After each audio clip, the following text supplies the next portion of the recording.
Ammolarni ko'ringlar, nima deyapti? G'alati emasmi buni gaplari? Lipmotor bilan o'tkazilgan sinov natijalari yaxshi chiqdi, sinovdan o'tdi.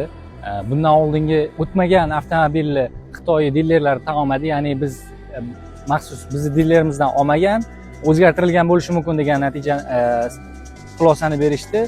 Xitoydan Leapmotorni rasmiylari kelganmish-da, testdan o'ta olmagan Leapmotor mashinasini tan olmaganmish. Bu akam menimcha adashib ketdilar gapirayotgan gaplarida. Natijani ular tan olmagan. Mashinani meniki emas demagan. Tasavvur qilasizmi siz?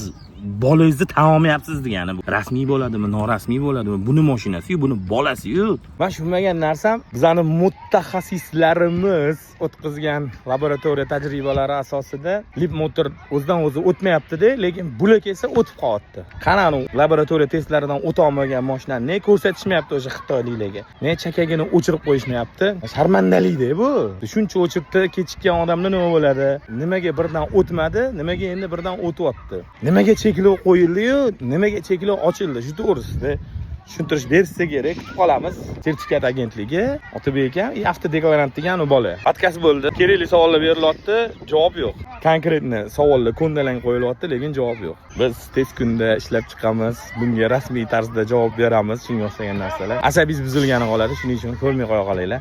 Zakljucheniya bo'ladi bu podkastda deb o'ylagan edim. Men qoyil qolmadim. Kunuzchilarga ham, Otabek akamga ham qoyil qolmadim. Chunki hech qanaqa zakljucheniya bo'lmadi. O'tda shuncha asabi buzilib, boshqa qilib bekordan bekor bir-biri bilan gaplashib o'tirdi. Aniq savollarga hech qanaqa javob yo'q. Parajnakka men videoni ko'rib, asabim buzilgani, vaqtim ketgani qoldi. Lekin ana o'tda agentlikning xodimi yutdi. Faqat yutdi. Bratga gap bo'lishi mumkin emas.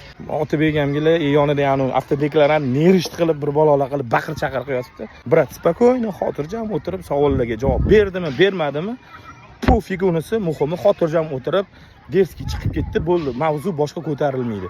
Gap bo'lishi mumkin emas o'sha ogani tanlab jo'natgan odamlarga. Har doimgidek bizani jurnalistlar o'sha ikkita qo'lini burniga tiqib qolib ketdi.